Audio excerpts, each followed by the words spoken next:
For most of us, the English Channel holds little glamour or excitement.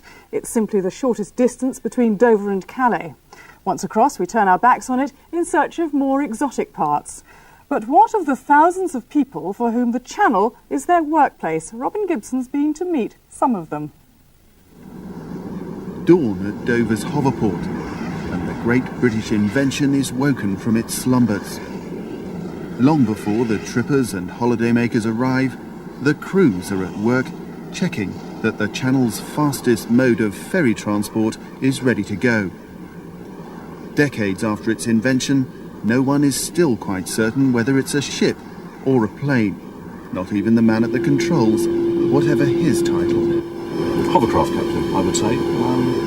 Ship's captain, not exactly. It's a peculiar individual vehicle, which you can only term a hovercraft. It's never been really sorted out what it is.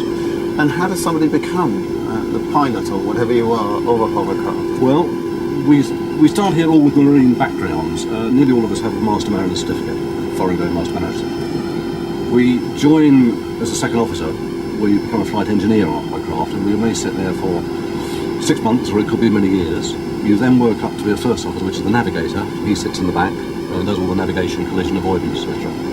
We're all trained up for one seat beyond where we sit. So while we're a first officer, we'll be trained up to drive them, fly them, whichever we like to call it. And then in the fullness of time in the seniority list, we get a command.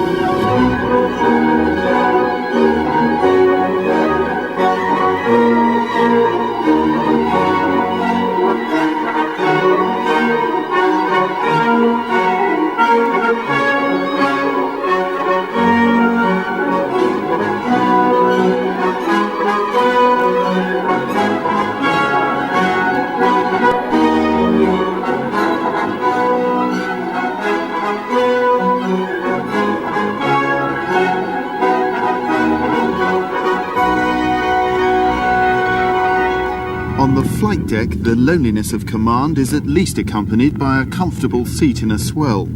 As the Channel beneath us has a mild fit of temper, down below many of the passengers become strangely subdued, if not defeated. But for the cabin crew, it's business as usual, whatever the weather. When it's rough, do people drink less? Not so much less, but you're just running up and down sort of sick bags. Things like that. Horrible things. When it was first developed in the late 50s and early 60s, the hovercraft was considered to be a transport revolution. But 3 decades on, it's a revolution that's been short-lived. These hovercraft running across the Channel are the last of their kind, and within 2 or 3 years, the passenger craft will become a thing of the past. The heirs to these beasts of the Channel will be a new fleet of wave-piercing catamarans, while the future for ferries in a post-Channel Tunnel world lies in bigger, and the companies would say, more beautiful boats, at least in a designer sort of way. There must have been a time when operating a cross-channel ferry meant purely and simply taking people from one country to sample the delights of another. But it couldn't have been long before the ferry companies realised there was good money in sampling delights along the way. Now, in 1990, cutting the middleman back in on the action has become almost a science. 24/7. Yeah, okay. I would like to think it's not just a crossing. I would like to think it's an experience. My job as a catering officer on board the vessel, I would like to think I'm a professional host. It's my job to make sure that it is a pleasant experience, that we have plenty of food on board for you, the ship's nice and clean, the staff are pleasant. It's a bit like inviting you into our home. We want you to come back again. You're very exuberant about working on ferries. How much does it mean to you working here?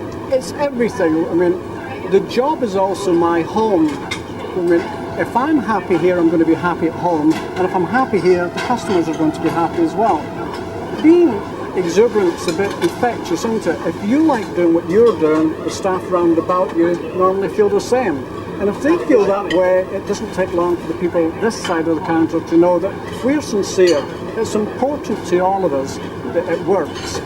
I want to continue working after 1993 when the Channel Tunnel opens, and this is how we'll do it.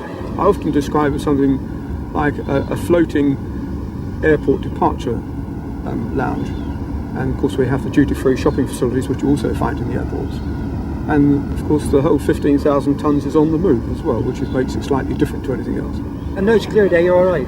But on a day that's a bit rough, you can go down, you wouldn't even know you're on the sea. We've enjoyed every minute, there and back, even though it's a bit rough now. What do you think about it? No fascination. No fascination. You just cross the channel because there's no other way to go to it. Well, it's a little bit of sea, isn't it? But it's a nice little bit.